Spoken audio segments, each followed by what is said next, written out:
What's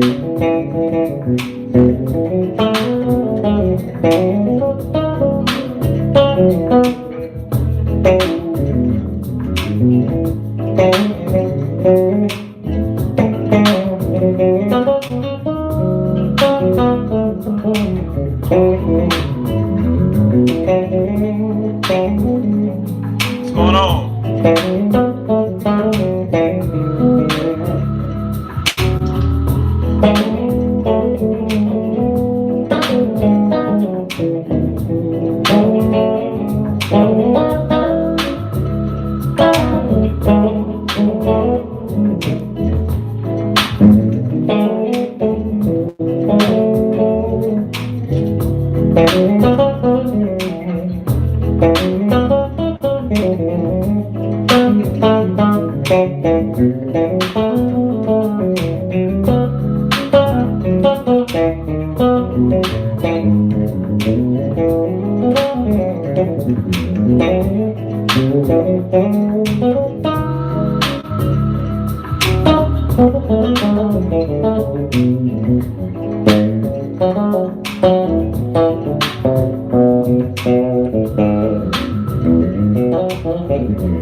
What's going on, nigga?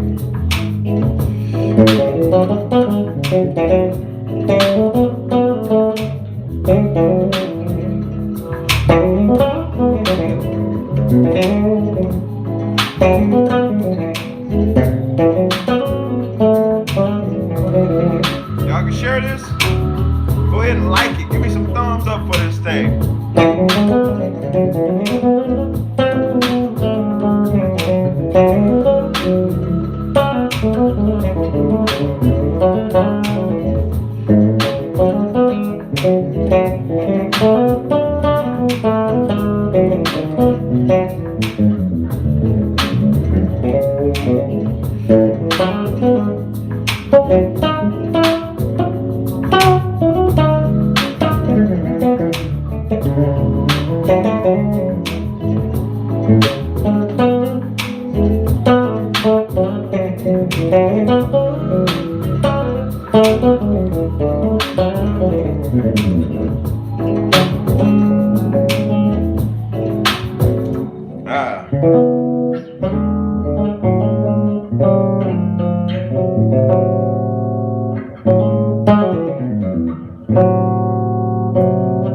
How y'all doing this morning?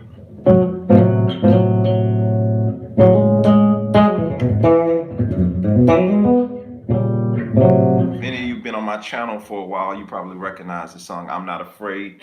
It's the bass performance version that I did of the song. I actually, if you follow me on Facebook, I posted the original song this morning on Facebook, and I posted this version on Instagram as well this morning. I don't know, I just kind of had that song in my mind this morning, so I just wanted to jump on here a minute. So I was just playing around with the chord changes of this song.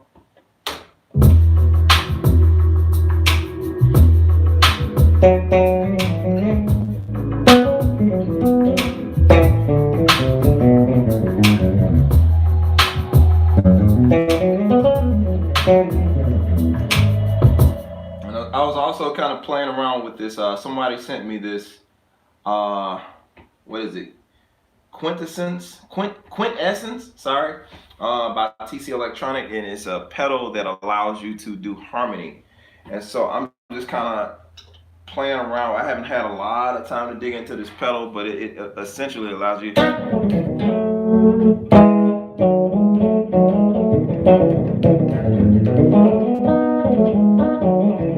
So it's like you can do harmonies with the pedal, but you have to set which harmony you want to do. So it can be a little tricky. The pedal can. So I'm just kind of finding my way through this thing. So I got it on a third. I think it's on a third right now. Let me look at it. Yeah, I have it on third. So if I put it on the fifth, we have.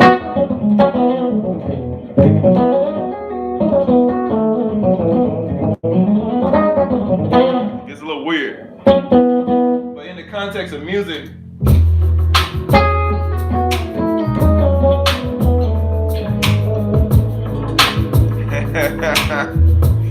we'll get to that.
Good morning to the new people coming in.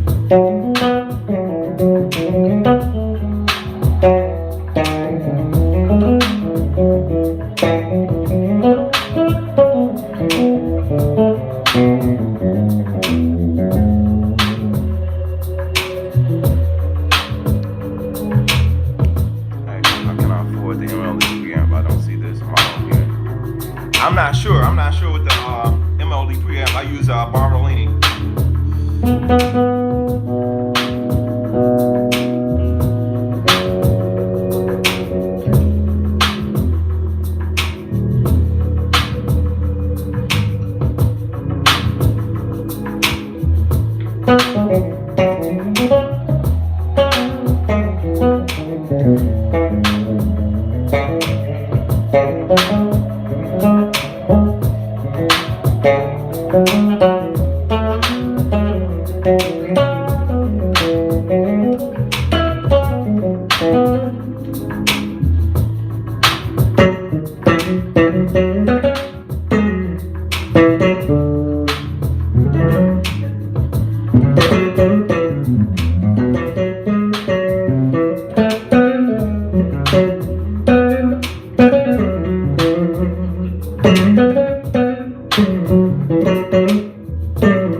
All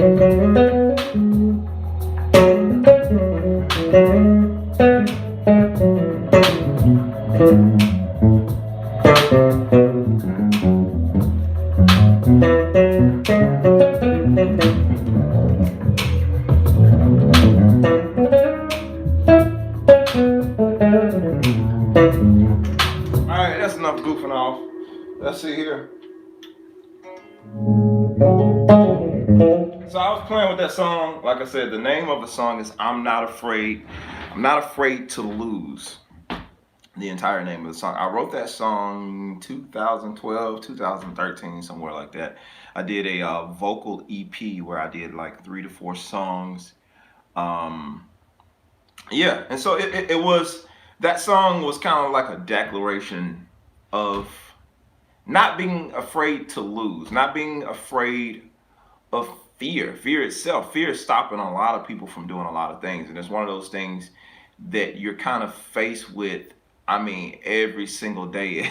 It's funny. I started out with that song this morning. I played that song, and since then, since I've been up this morning, I've kind of been reminded about like several things concerning fear. I'm reading this book, and one of the chapters I read just ironically happened to be about fear, and so I'm just seeing that fear thing. So I guess I'm getting that reminder about fear. So what better topic to get on here and talk about than fear? Let me check out a few of the comments.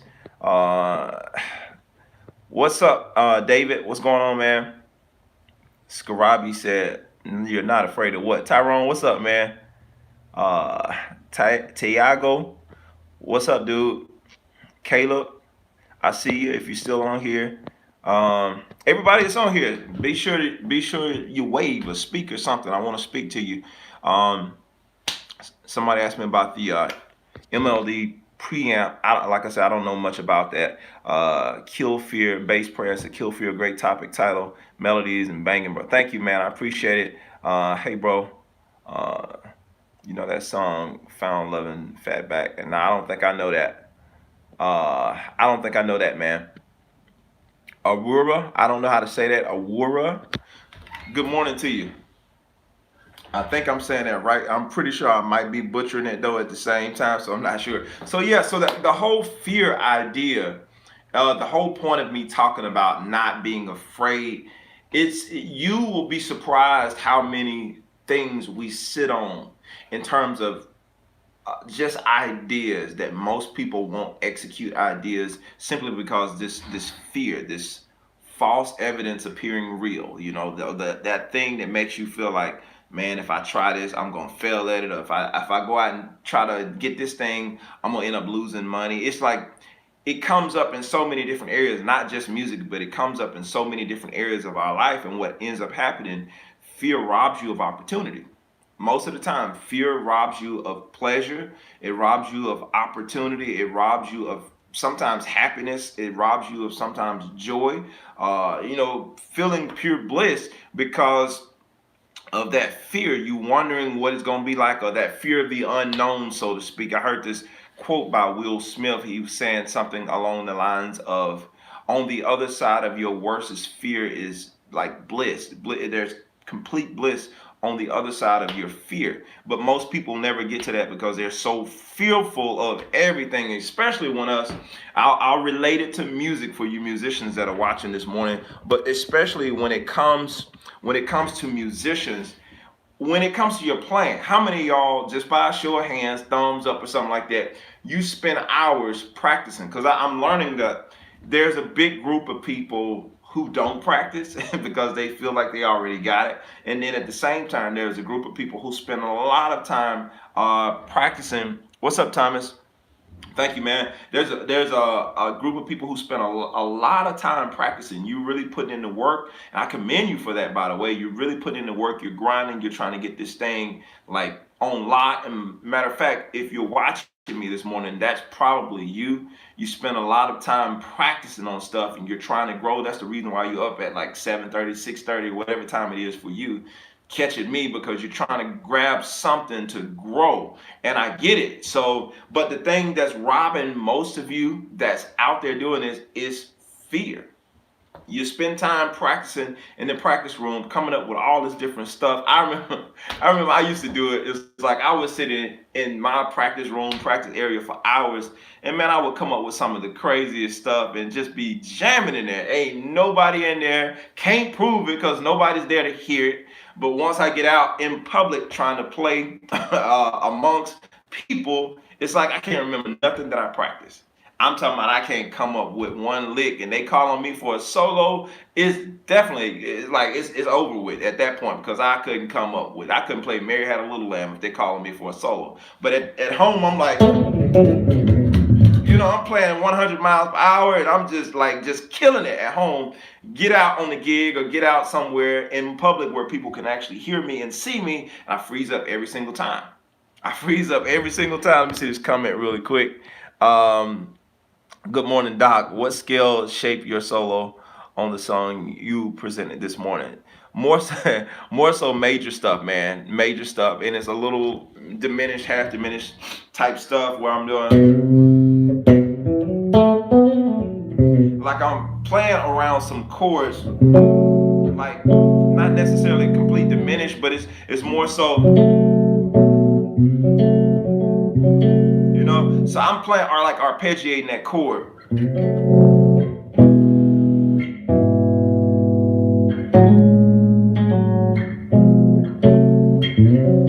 So playing around those different chords.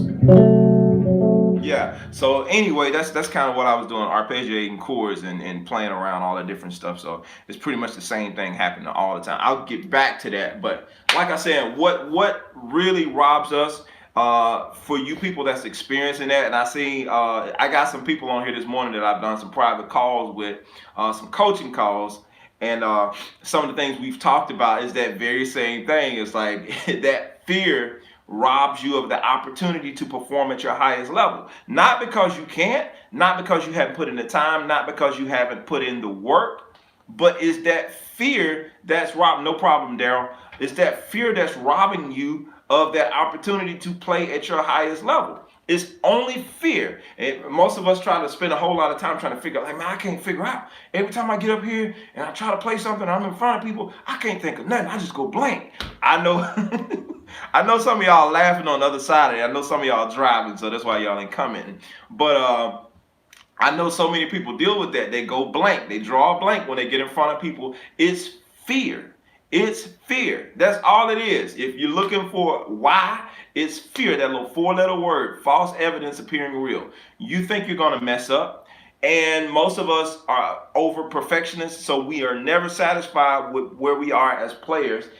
That's good in a sense, and at the same time, it's not good because if you're not careful, you won't give yourself give yourself credit. You won't give yourself due credit for what it is you're already accomplishing at the level that you're at. And you have to give yourself credit because one of the things that helps you to be able to better solo, to better express, I don't even want to say solo, to better express what it is you want to do is that confidence. You build confidence by giving yourself credit. When you do something well, give yourself credit for that thing that you just did well. And the better you do that, think about football players who perform at the highest level.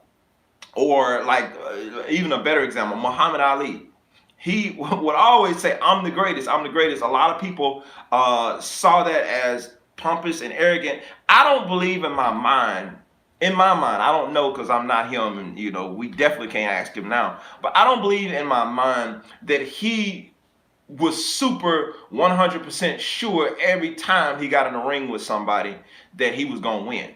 But I think him constantly saying that over and over again, the more he said it, the more he believed it in himself, that he was able to execute everything he needed to execute every time he got in the ring. He was able to exude confidence because he killed fear by saying I'm the greatest. Not trying to be pompous, not trying to be arrogant, but it's almost like you got to play that mind game with yourself.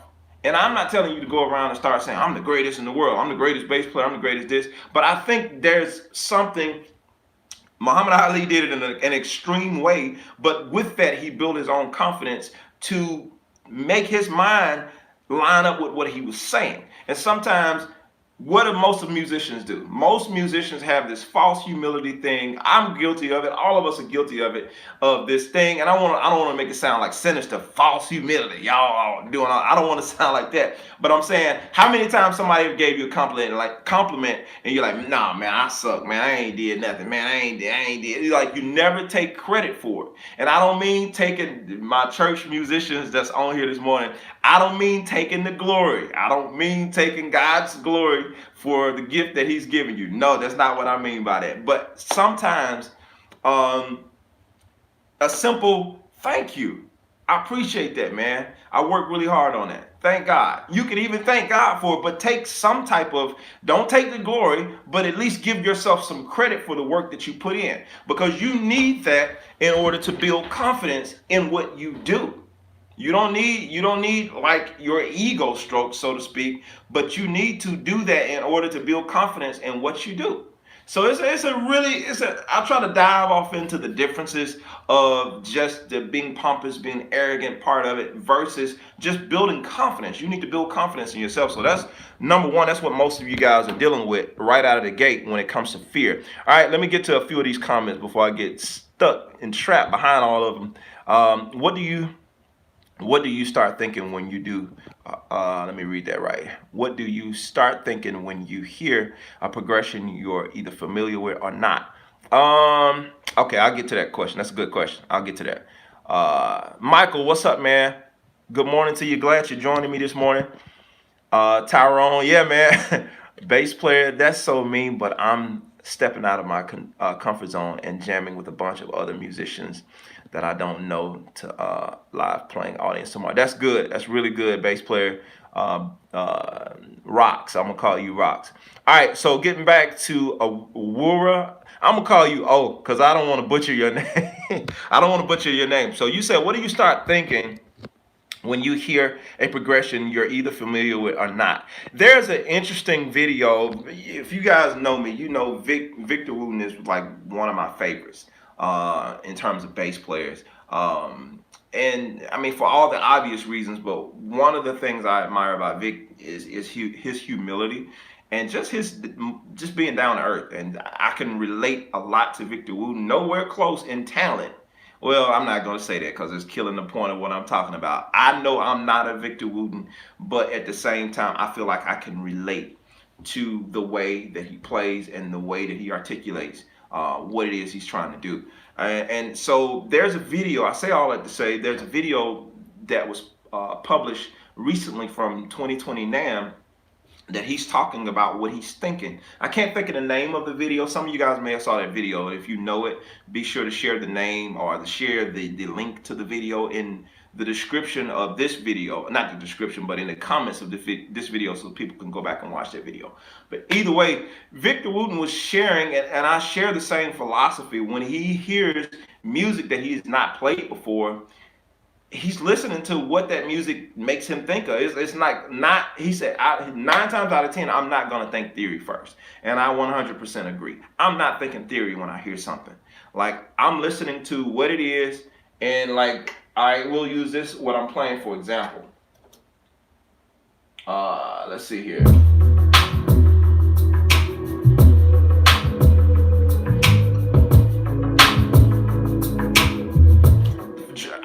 Even though I did the song, the first thing when I cut it on, the first thing that immediately stood out to me was the bass line and the groove, like in terms of the drum pattern, because obviously there's like a really strong boom, boom, boom. So that really stood out to me, like off the cuff. And later on, my ears started adjusting, and I'm hearing the chords that's going on in the background. I'm hearing the little ambient sound that's happening back there. So I'm hearing all that stuff. But the immediate thing that caught me was the groove. So that's where my ears locked in for that particular track. Now, it's not the same all the way across the board for everything. It depends on the song. But for this particular song, I immediately locked into the groove once it came on. And so I'm going to be moved off of where I feel that groove going. Now, as I let it settle and I begin to listen, because most of the time I'm not going to just take a solo if I haven't been listening to the song. If I'm going to take a solo, I rarely now, the more mature that I've gotten my playing, I rarely rush in and try to solo and try to just play a whole bunch of stuff. I listen to see what's happening first before I just rush in and start giving my opinion. Because that's just like having a conversation. You want to pay attention to what they're talking about first before you jump in and give your 2 cents, because somebody could have already covered what you're trying to say, which is not a bad idea to piggyback. Even in music, it's not a bad idea to piggyback off what somebody said, but you don't want to repeat them word for word. You want to have your own expression, your own opinion of what it is that's being said. So musically, I'm listening to this musical conversation or this musical idea that's happening, and I want to see what I can add to this idea that keeps it moving, that not takes away from it. So I'm not going to start thinking 16 and 32 30-second notes, you know what I'm saying? So I'm not going to start thinking playing real fast. For a groove like this, I'm thinking mellow. So I'm thinking, all right, this y'all catching me random, so I'm just going to listen to it and see what I hear.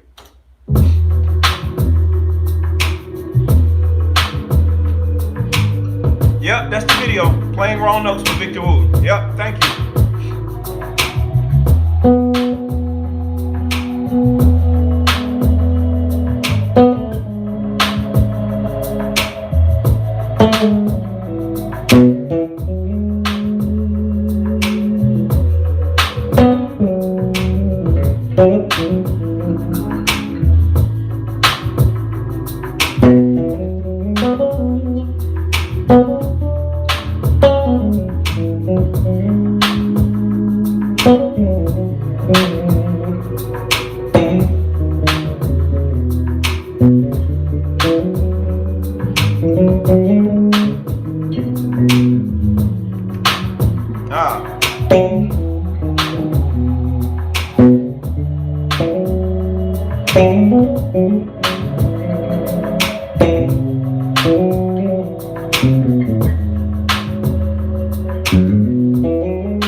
So I mean that gives you an idea. So basically, there I wasn't thinking. If that's, I'm sorry to break it to you, but I'm not thinking. I'm hearing. I want to say my brain and my hands. I've gotten to the point where most of the stuff, if I were to think, my hands just go to it, and it's like singing. How often do you think when you sing? Now, there's a point when you're practicing, if you're a singer and you're trying to work out like certain licks and certain runs and that kind of thing. But if you're in the moment of singing, you're not trying to figure out what you're going to sing next. At least most really good singers aren't. They're kind of going with where the music takes them. And so if the music takes me to the right, I'm going to go to the right. If the music takes me to the left, I'm going to navigate to see how I get to the left. So there's a phrase I played in there. I heard it like I'm chasing what I'm hearing. I'm not thinking. That's a better way of saying it. I'm not thinking. I'm chasing what I'm hearing, if that makes sense. So I messed up. There was a phrase, if you go back and rewind this video after we get through, there's a phrase that I heard while I was playing. I didn't quite get it out, so I went back to repeat it and see if I could kind of hint at it without playing the exact same thing again. So I'm chasing what I'm hearing. So if you want to know my thought process in terms of when I'm playing something that I've heard before or that I've never heard before, I'm chasing what I'm hearing. So whatever's going on in my head as a expression of this song or whatever, if somebody calls on me to take a solo, you take the theory and all that stuff off the table. Like it's you know it, and that's good. Like some of my teachers just tell me, you can learn all this stuff so you can forget it. You know what I'm saying? It's there in case you need it, but for the most part, you're taking this information and you're just applying it. Like I'm not theory would. I say this all the time. When I start playing and I start trying to solo, theory would complicate me. Man, if I start thinking theory, I'm gonna mess up. y'all gonna be like, all right, man, I'm out. Appreciate you jumping on this morning, but I gotta go. I don't hear that. If I start trying to think of theory while I'm playing, I'm gonna mess up. And that's not the same for everybody, just for me, because I'm not a normally I don't think technically. I start hearing and I'm chasing what I'm hearing. Sorry for the long answer, but I was trying to give you a good answer for the question that you asked. All right, so good morning, Coop. What's going on? All right, so let's see here. O sounds cooler. All right, cool. I got you, O. I'm gonna stick with O then. I'm I'm at this stage right now. Got you, Tyrone. Speaking of not being able to take compliments, I'm definitely one of those guys. One of the things that impacts me when someone compliments me is that I think it's a setup statement. Daryl, man, that's really good, man. Setup as people are waiting. Yep. Man, I like that, Daryl. That's a really good point because I've struggled with that because it's you get that real cynical mindset, like, yeah, they're saying that, but behind my back, they're they're back there talking about me, or they probably laughing about me, or they gonna probably walk off and say, man, that dude was trash, or something like that. But at the same time, Daryl, that's still fear. What is the acronym? False evidence appearing real. Even if there's some truth to that, you don't know. You're not there. You're not in their conversation. Even if they say you killed and they walk off, the musician's worst nightmare in some senses. They say you killed and then they walk off with another group of peers, musician peers, and they start laughing. That don't mean they're laughing at you. But our mind presents this image to us, man, this dude talking about me. So what do? We want to say something because we done got a little hot up under the collar. Like, he gonna come over here and he gonna say I'm killing, but they gonna walk over there and they start talking about, to tell him about himself. We have all these thoughts. And so we start creating things in our mind. Now we're thrown completely off. We're not effective anymore in terms of what we're supposed to be doing because we got distracted by it. Instead of letting it be what it is, even if it was just something trying to throw shade at you and you feel like somebody's trying to throw shade, use it as fuel. Like, man, you sound good and you know you just messed up. So what? Use it as fuel. They didn't have to say anything to you. Feedback is feedback. Somebody's giving you feedback. Somebody might come with some negative feedback. So which one is worse? For them to come say, man, you did a good job, or for somebody to come and say, man, you suck? Which one hurts more? You know what I'm saying? So most of the time, our mind won't let us receive things because your mind is constantly trying to protect you. That's your mind's that's its job, to try to protect you. So your brain tries to keep you in this stage of protecting yourself all the time, so you won't receive good things as well. We'll receive like negative stuff, and your brain starts to build this wall up, or you start to try to protect yourself. You start build up all these emotions around what somebody just said to try to keep yourself protected. But when it comes to good stuff, you don't let the good stuff in, because there's always this idea in the back of your mind, man, what if they just saying this to make fun of me, or man, they didn't really mean that, they didn't really think, they're just saying something to try to make me feel good. Or if it's your parents or your spouse or somebody that's close to you, you feel like they're just trying to, they just trying to make me feel good, so I'll keep going. So it's this real cynical idea that we'll keep repeating in our mind, and so we won't allow ourselves to grow. So you get stuck in that thing,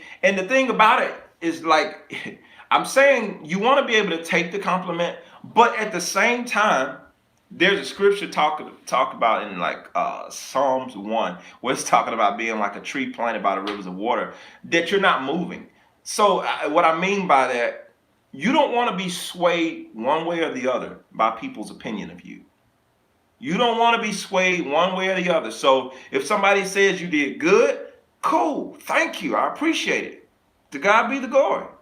But if somebody say you suck, cool, I appreciate it. Thank you for the feedback. Everybody knows, about Kobe passing away. So my wife been on me because everything in my feed on YouTube now and Instagram is Kobe Bryant, Kobe Bryant, Kobe Bryant. So obviously I'm watching, a lot of y'all probably been doing binge watching all these videos, finding out about Kobe. And I seen this old interview about him when he was in high school getting ready to go to the NBA. And one of the things they said, how do you take this criticism from all these people? Because, back when he was in high school, apparently he was famous already before he even went to the NBA. And ESPN did this interview with him, and they wanted to know, like, what's your thoughts when people are giving you these critiques about things you need to work on, all this kind of stuff. How does that make you feel? He's like, I just take it. I take it, and I said, thank you for the feedback. So if somebody's saying he's not ready to go to the NBA because he needs to work on his game, he needs to work on this, he needs to work on that, he needs to get better with jumping or whatever the case may be, he's like, I take that and I work on it. So the next time I see them, I've already worked on it, and I asked him, now what? What else do I need to work on now? And to me, that really stood out to me. I'm like, wow. That's not to make this conversation about Kobe Bryant, but that was amazing perspective on just taking feedback. What if we did that? When somebody came to you with something about you concerning your playing, whether you respected that person or not, whether you respected their opinion or not, whether you knew this person or not, they gave you some feedback and you took that feedback like, okay, I'm going to take this and I'm going to work on it. I'm going to go work on this. You say, I don't have a good tone. Cool. I'm going to tell y'all, being online and being a YouTuber, being a person that creates content, you are subject to everybody's opinion about what you should be doing concerning your playing. I get it when it comes to the lessons and the content that I put out. I get it when it comes to the type of bass I play, the however many strings I'm playing, the tone that I'm using. I've had people that come straight out and say, your tone sucks. Like, I've had it all. And so I could either take that and get offended by it, or I can take that and see, is there any truth to what they're saying, and get my emotions. See, what you have to do when it concerns fear, you got to pull them emotions off the table. I mean, they got to go. Your emotions will have you feeling all kind of type of ways, and you won't get anything done productively when your emotions are involved. So you got to pull those emotions completely off the table and really look at it. Look at it almost like the Kobe Bryant statement. Look at it and say, all right, I'll go work on that. My tone sounds some kind of way. All right, this is my preferred tone, or this is the tone that I thought was cool, but let me go back and watch the tape. Let me go back and watch this video and see what they're referring to, because maybe it's not my tone. Maybe it's just the way I had my bass set this particular day. Or maybe it was something, my strings were dead or something. Yeah, it was something crazy. Maybe it's the way I EQ'd my bass when I uploaded this video. Or even people giving me feedback like, man, the track is too loud and I can't hear your bass.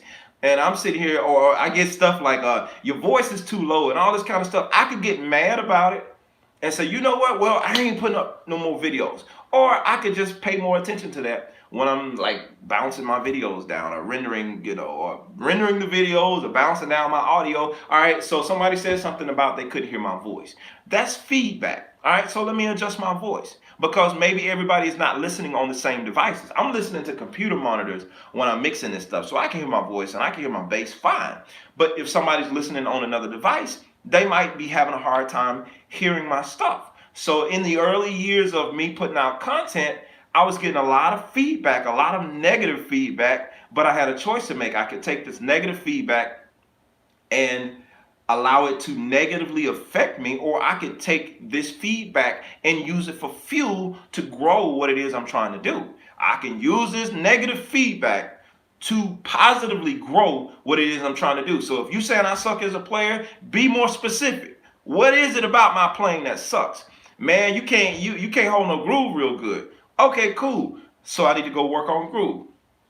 It's that simple. It's that simple. So if somebody's telling you like man, it's something about your feel. Your feel ain't there. You need to get your feel needs to get. All right, so I need to go and listen to people who kind of specialize in feel. If I'm playing in a gospel genre, I need to go listen to some gospel cats who have a really dope feel, like Sheree Reed for one, whose feel is amazing. Sheree ain't just gospel, I know, but when it comes to just having a really, really good feel, Sheree has an impeccable feel.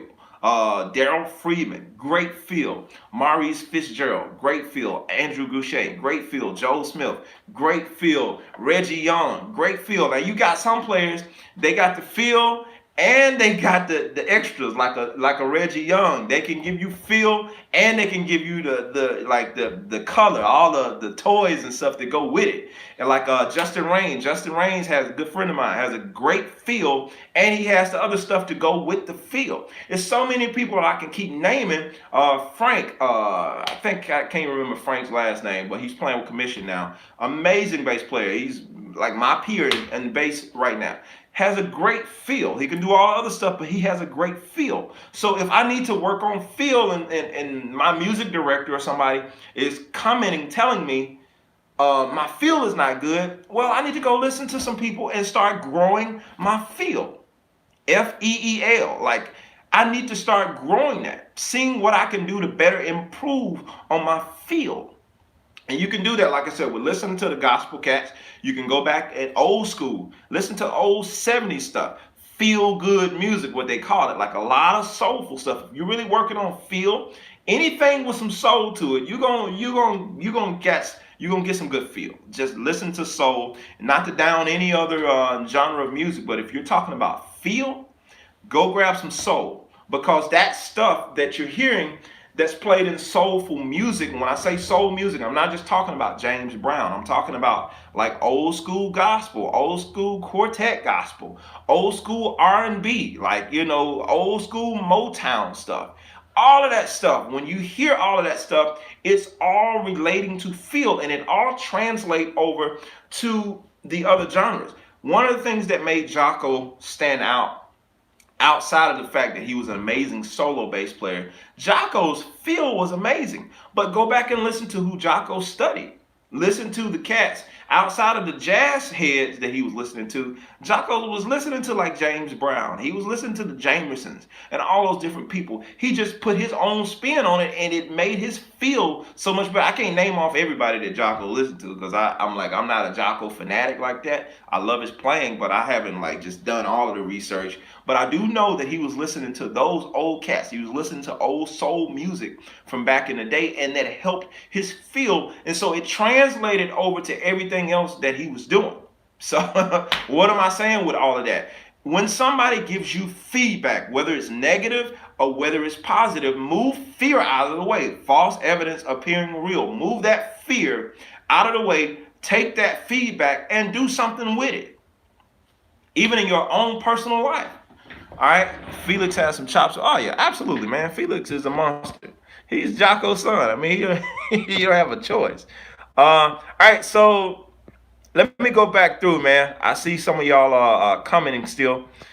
So I got off on Daryl Clayton. He left a good comment, so I got off on his comment. So all right, O said playing wrong notes with Victor Wooten is the name of that bass lesson. So yeah, y'all be sure to go watch that video. I recommend it, highly recommend it. It's a video by Vic, and he's just talking about, like I'm saying, feel, and just what he's a question I was asked earlier, what he's thinking when he hears music. So be sure to go back and watch that video. All right,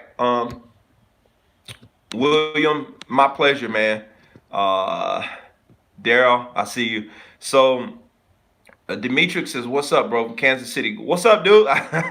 Kansas City Chiefs. All right, so I wasn't gonna say nothing about this on social media, but since you brought it up, so Kansas City Chiefs, there's a player there, Chris Jones, is from my hometown, Houston, Mississippi. So if anybody know me, y'all know I am not a sports fan, so I don't care if the 49ers won, the Dallas Cowboys. It doesn't make me a bit of difference one way or the other. I could care less, but it does do me good to know that somebody from Houston, Mississippi won the Super Bowl. So shout out to my hometown, Houston, Mississippi. Yep. So all right.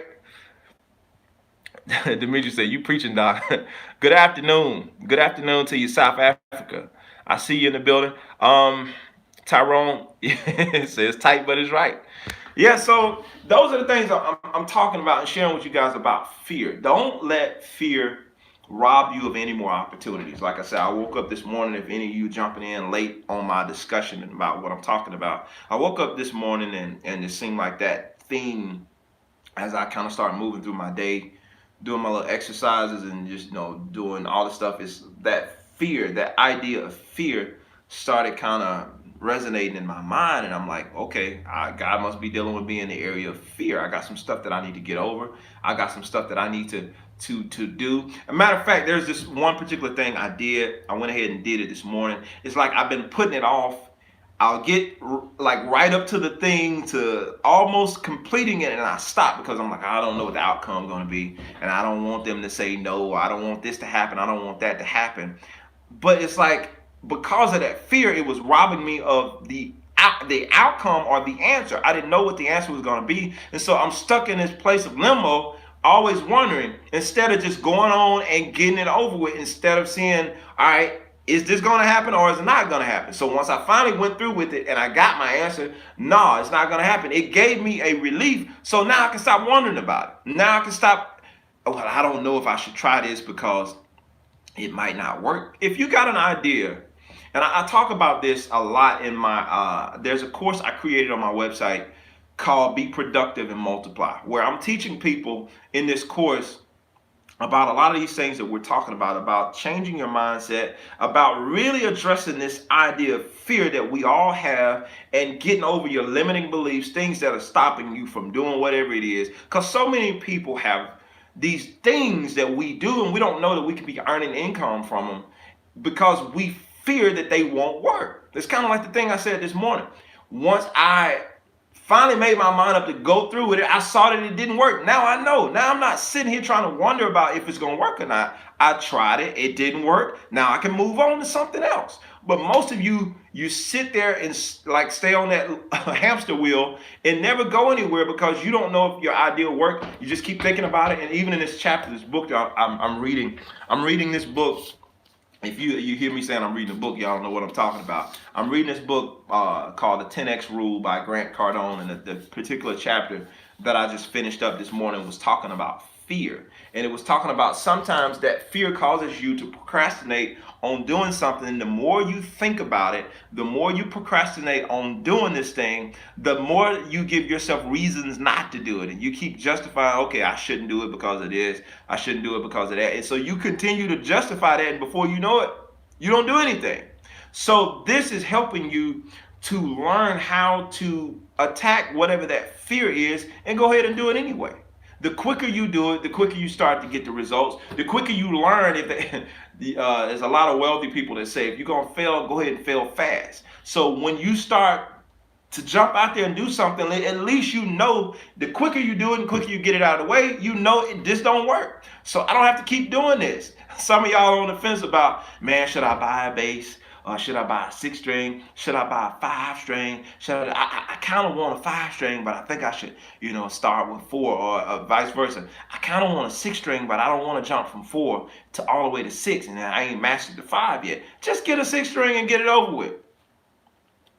That's the best I can tell you. Or if you're thinking about getting a 5, buy a 5 and get it over with. At least you'll get to an answer quicker than just sitting there on the edge of the bed or on the edge of the fence waiting to see well, I don't know, because if I do this, I wasted so much time. You guys on this live, you see me play 6-string bass so much on these live broadcasts that we do. Of course, I play 4 and 5 when I'm teaching because I know that's easier for people to process. But when I'm doing this type of stuff, I play 6-string most, because I feel more at home when I really, really want to express what it is I'm doing. And when I play the 6, let me just say this. The idea to change over the 6-string, man, I was so scared to do that. I was so scared to change over to 6-string because this is around the time I started playing professionally down here in Atlanta. Now, granted, years before, I played a 6-string before, but I never owned one. So the idea of changing over to 6-string, I didn't want to get in the middle of a service and they start calling out stuff and I get lost on the fretboard and I don't know where I'm at. I start messing up. And we know, I talk about this on my Are You Afraid of 6 Strings video. I was so afraid to switch over to 6 strings because I thought I didn't know the fretboard. And truth be told, most of the people that say 4 strings and no more, is simply because a lot of them are afraid of 6 strings. They are afraid, not everybody, so before y'all attack me in the comments, not everybody, but a lot of these people are afraid to step outside of the 4 walls of these 4 strings, because I don't know what's going on with that B string and I don't know what's happening with that C string. And a friend of mine and I got this saying, you scared to run up that neck and get lost. So you don't want to run up that neck and get lost. So yeah, it's one of those things you have to just take a risk, take the chance on. Let me read some more of these comments here. Um, let's see here. I'm from Portsmouth. Lots of historic figures: Dickens, Conan Doyle, Nelson. Yes, sir. Powerful information. Thank you, Samuel. I fail Lowe's. Where's my money? Where's my money? So true. Bruce Young says so true. So it's like I said, you guys, you have to just take action. They say massive action. I've been doing a lot of studies over the last past years because I went from just the musician mindset, and I hope to help you guys that are watching me because I've been seeing a lot of I'm not gonna say a lot of people, but it's so funny. I see people on social media kind of clowning people like myself and other bass players who try to help bass players with chops and riffs and that kind of thing. It's saying, well, you got to make money. You got to make some money at the end of the day, and you ain't making no money from all those riffs. That is somewhat true in a sense, but at the same time, it's all about perspective. If a person needs to learn how to riff, or if they want to learn how to improve their vocabulary and they have no idea where to start, they need resources, they need tools, they need things to help them to get to the answers that you may have already figured out 10, 20 years ago because you had access to the right resources, but everybody don't have access. So even the reason why I started doing certain things on YouTube and sharing information, because I know it's a lot of people that want to know. Yeah, everything won't make you money right off, but eventually it will. Because if you work your skill up and you become skilled enough, people will eventually pay you for what it is you do and what it is you do well. So you don't have to worry about, man, if I learn all these chops, I'm not going to get a gig. No, that's not necessarily true.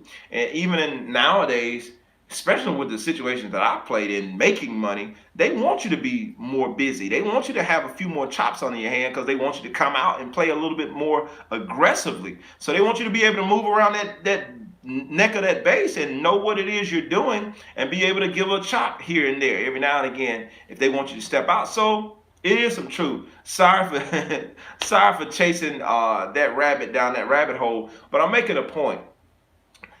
People's limiting beliefs that they place on you based off their own fears or based off their own resentment of ideas they didn't do can also be fear that they're putting on you. It could be their fear that you're going to take something away from them. You know what I'm saying? What's up, Doug? You're going to take something away from them, or you're taking an opportunity that I didn't. The truth be told, most of the people that hate is because they had the idea 20 years ago and they didn't do it. Like, man, I thought of that and I didn't do it. Now this person is doing it and they're making money off of it.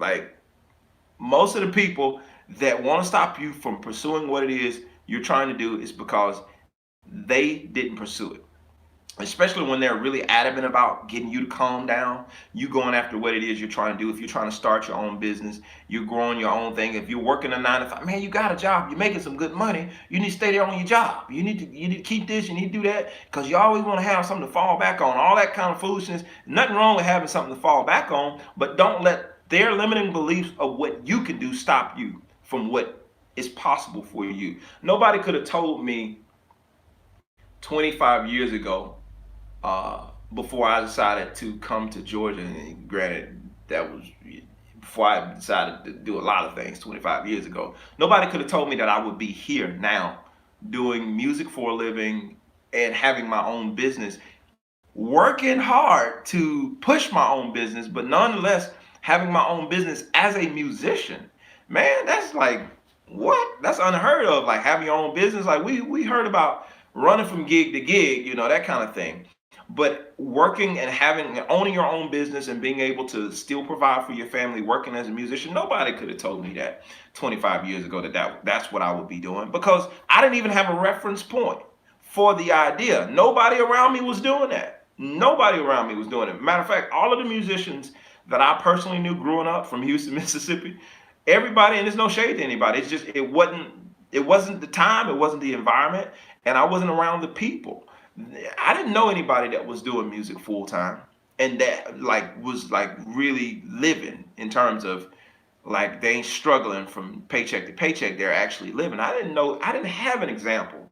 We didn't know about any Hollywood artist or, anybody, like the Motown people. I didn't grow up in Detroit seeing that kind of stuff all the time. And, I didn't see any of that. Any place I was at, I never saw any of that stuff. So the idea of being a full-time musician did not exist where I'm from. But nonetheless, here I am doing what it is I love to do and making a living doing it. So wherever you are on your journey, as I close this video, wherever you are on your journey, don't let anybody try to convince you that it's not possible for you to pursue whatever it is you know you can do.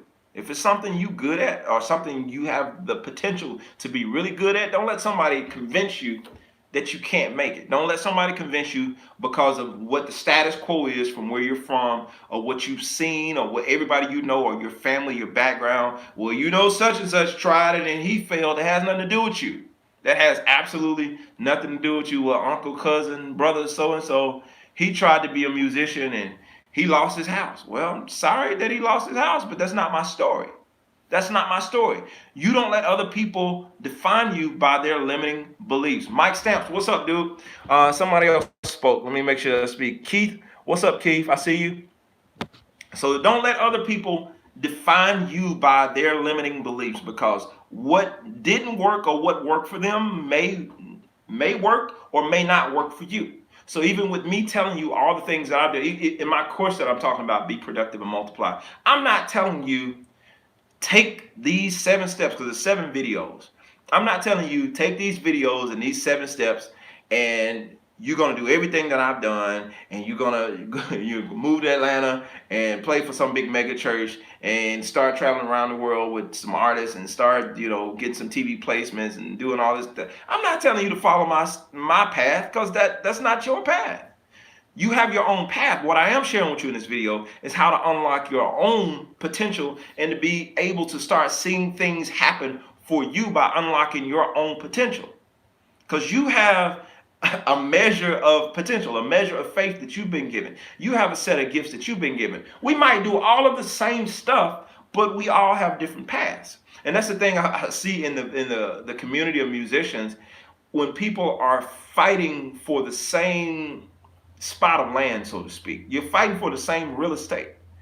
And it's like, with so many acres, and I'm using that metaphorically, obviously, with so many acres of land around the world, why would I come and fight with somebody over their 10 acres of land when I have my own spot somewhere else, or right down the street or on the other side of the world that I haven't even tapped into? I mean, a fresh 10, 15, 30 acres over there that has, fruit trees, that has rich soil, green grass. I ain't even got to plant the high price grass. I already got the good stuff growing there. It's on flat land, or it's got mountains, or whatever you want. It's catered and it's detailed for you. So why would you fight somebody over their real estate?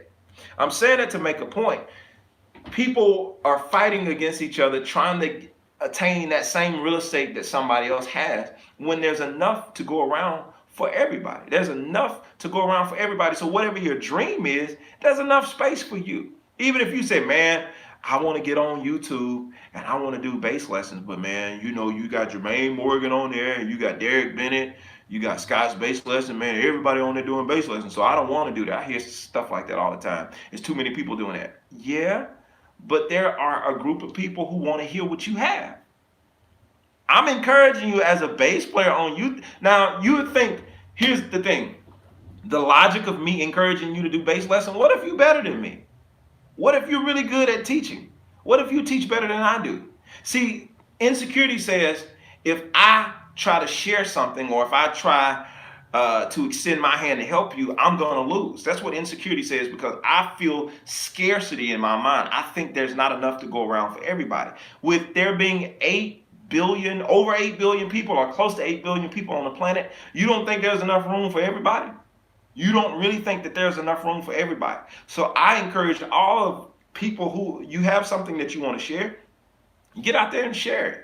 If you have something worthwhile that people need, because guess what? Everybody's story is different. Everybody's story is different. There's something unique about your story that somebody wants to hear. And somebody might be willing to pay you for your story. Somebody might be willing to pay you for your experience. Everybody's not going to get the same gig. There's only so many artists in the world. So if there's more musicians than artists, obviously every musician is not going to be on the big stage. That's a given. So you have to figure out other ways as a musician, as you're growing, as you want to supplement your income. You have to figure out other ways to do that, because you have to realize every musician don't want to play at the church. Every musician don't want to be on the big stage. Every musician don't want to be an artist.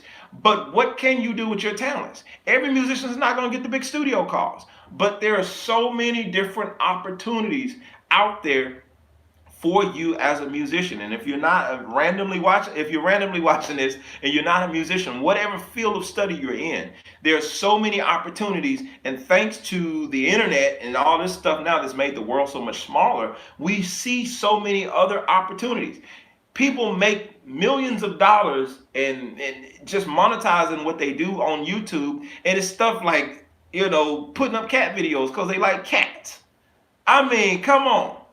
It's so many opportunities for us to monetize what it is we do. I know this whole conversation has shifted. I blame y'all.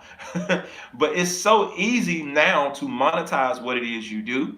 You know what I'm saying? It's so easy to monetize what you do.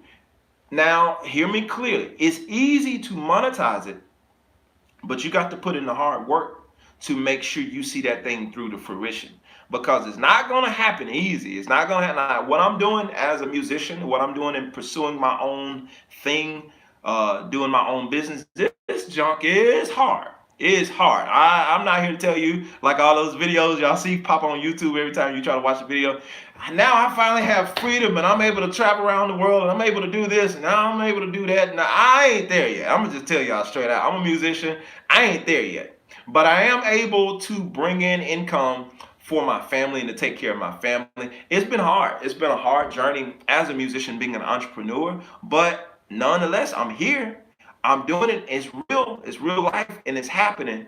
But it takes me being hungry for information. It takes me studying. It takes me getting past the stuff that I learned in high school. A lot of y'all don't read. And I'm not throwing shade at you because I didn't read. I was like an advocate non-reader. Like, man, I ain't read nothing. I couldn't stand reading. If it wasn't the Bible or something like that, I wasn't trying to read nothing. It wasn't a bank statement.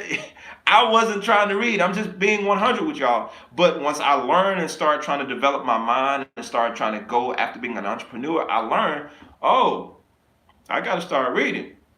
I got to start studying. I got to start educating myself. I got to start equipping myself with tools that I need. If I want to be a communicator, if I want to speak to people, if I want to share information, I can't give information that I don't have. So I started buying books. I started buying a lot of stuff. I started reading. I started watching videos. I started taking in as much content as I could take in, positive content that was moving me in the direction of what I wanted to do. I want to speak. I want to share. Because I know this is something, once you realize your gift, and let me say this, because I knew I have a gift to speak and to share with people, that's another gift I have. And that I would be doing God a disservice to not develop my gift of speaking. When I know there's people that need to hear the things that I have to say, I know there's people that need to hear my story, but I don't work on developing my gift. I just use, I took public speaking in college. I took it in college, so I'm good. If I go off of that, what I learned almost 20 years ago, I'm gonna fail, because part of that information is irrelevant, and the other part of it I forgot. I don't even remember half of the stuff. I don't even remember half of the stuff I learned in my, I can't even remember what the name, oral communications. There we go. I can't even remember half of the stuff I learned in that class. But becoming more of a speaker now, there's certain things I have to watch. There's videos I have to watch. There's certain people I have to follow to kind of learn what it is I'm trying to do. And I'm giving you examples of things that you have to do to work on what it is your gifting is, what it is your specific area of influence is. It might not just be music. It might not just be bass. You have other things. But this may give you the platform to work on those things that you need to work on, or to monetize rather those other things that you need to monetize. You may have a barbecue business. You can't get nobody to come out to your business. All right, get your little food truck, set up a live band on the corner. Set up a live band, put your food truck out there. I know the music will get you to stop. If my hot dog don't get you to stop, well, let me play some music. Let me play some.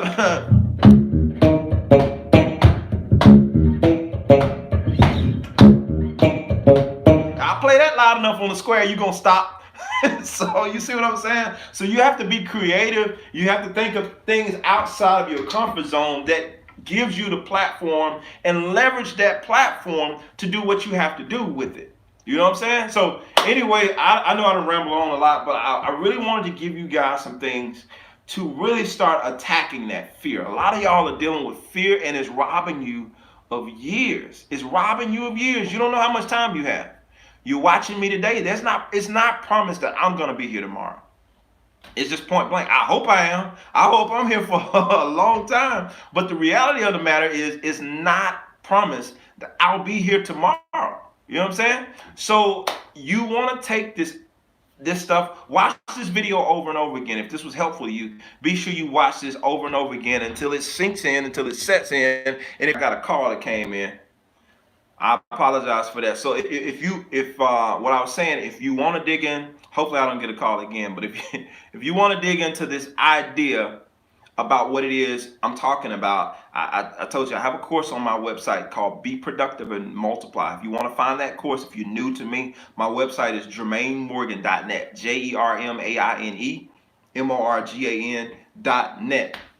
And there's a course. If you go to my courses tab, it's a course called Be Productive and Multiply. In this course, I compile information that I've learned over years of, well, I was telling you guys, reading, studying, watching videos, trial and error, making mistakes, paying for my mistakes, not getting paid, all these different things. I've compiled all my wins and all my failures into a course to help you, save you all this time that I lost, to help propel you in terms of what it is you're trying to do. So, all right, let me see.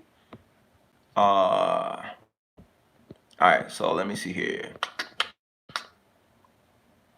Alan says, man, this is spot on, man. Glad this is helping, Alan. Tyrone, man, my pleasure. Anthony Barnes, thank you, man. I appreciate it. Good looking, huh? I am not gonna say that. Jermaine, seriously, were you a Jackson 5 fan? Thanks. I like their music. I'm not gonna call myself a real fan, but I like their music. Of course, Jackson 5, I mean, everybody like their music. All good, man. So thinking of getting into the adult business and playing in a band. Okay, I got you. Great lesson. We'll talk soon. Nathaniel, man, I appreciate that. So like I said, I got knocked off, guys, earlier by an incoming call. I apologize for that. But yeah, I wanted to get on here and just share some stuff with you, and hopefully this has been helpful to you. If you have, be sure to give this video some thumbs up. I need to see some thumbs up. I'm missing some thumbs, some likes. Do this with your computer, with your phone, your computer, whatever. Just press that little thumb icon that you see in your top left hand corner. There you go. I see you pressing it. Press that little thumb icon. You can. There you go, y'all. You're doing it. So keep pressing that, and be sure to like and share this video with somebody, especially if you know somebody who needs this. If you know somebody who's sitting on some ideas, who is sitting on some dreams, who's sitting on this. And this is my last thing I'll leave with y'all. I struggled with the Be Productive and Multiply course that I created. Y'all, I struggled with even the idea of doing that, because it's like everybody knows me for bass, and everybody knows me for these bass courses and all this kind of, well, the people that know me, I'm not gonna say everybody, but the people that know me, I'm like, man, how would people receive me trying to tell them about Be Productive and Multiply? Well, who is this guy? Who is he to tell me how to be productive and multiply? What has he done? Because my thing is, I don't share everything that I've accomplished in my life.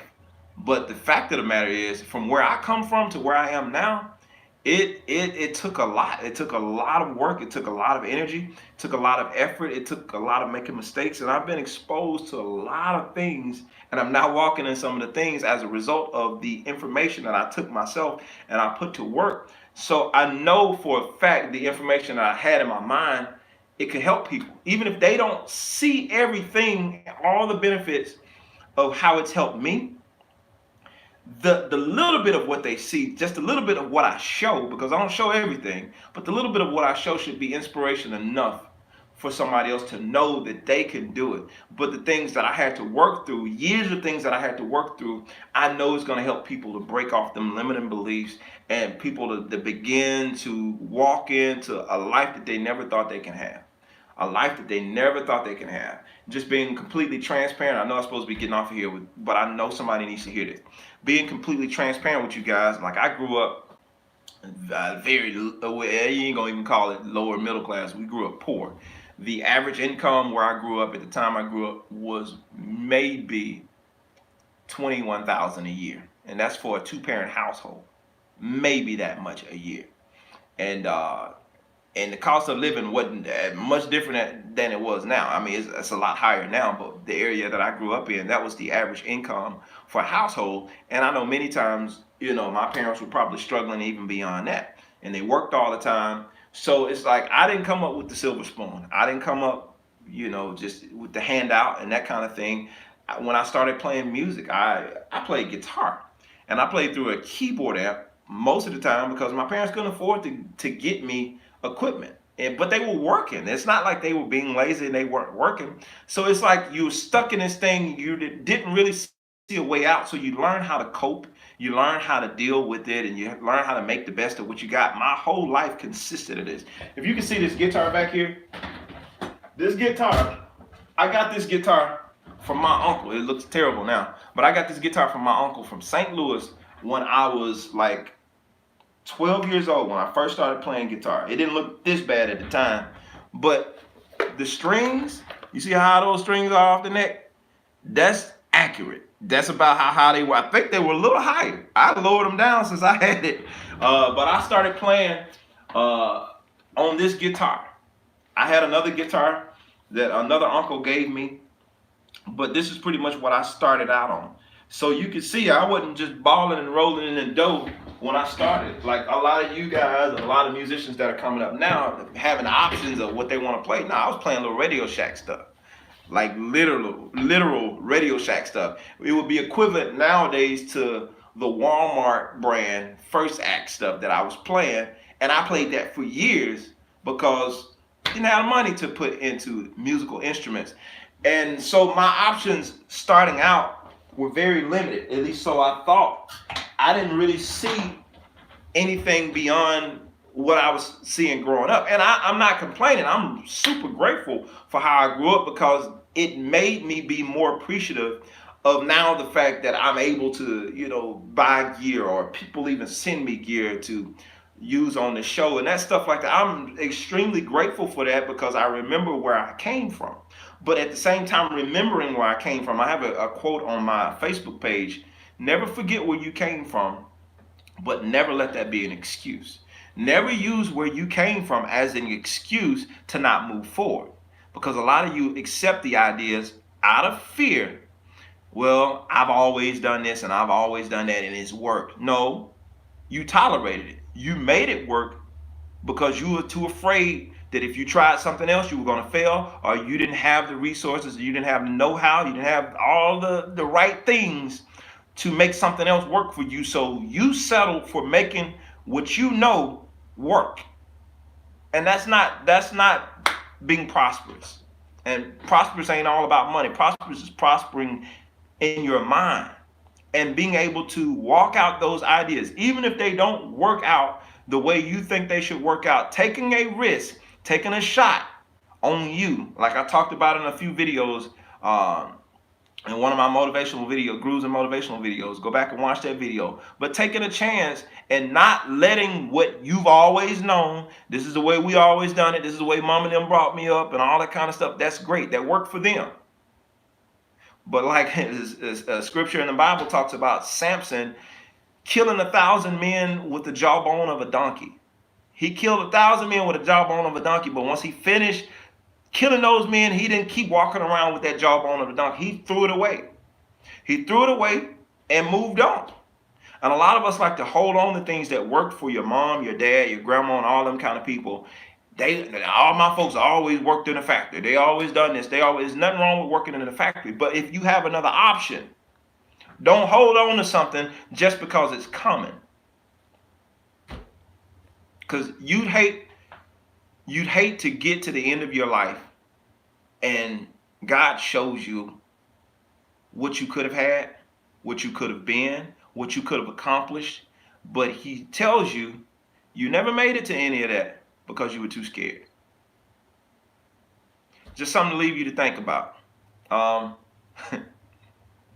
So I hope that's something that you process. Even if you decide not to get my course, do something. Do something. Get off of the couch. Get out of your same old, the revolving door where you're doing the same thing every single day. Get off of that and try something different that stretches you, that stretches your belief. Get let down by trying something so you know how to stand up after you fail. Because that teaches you something. And then fall again and keep doing it. Keep doing it over and over again. Till after a while, you get stronger. You get stronger. That's what happens over time. You get stronger. You don't get weaker from failing. You get stronger. Because after a while, if people hit you all the time, you start learning how to put your fist up or put your arms up and block it. And if they hit you hard enough, after a while, them blocks gonna turn into square up. So it's like, you're not gonna keep on hitting me now. Now that's something to have to give. Life is not gonna keep on beating me down. It's not going to keep on beating me down, but it will if you keep doing the same stuff and you don't change anything. Listen, I'm Jermaine Morgan. I hope that I've shared something with y'all today, man. I know I supposed to got off like 10 minutes ago, but I hope I've shared something with you all today that will move you forward. I know that this will move you forward.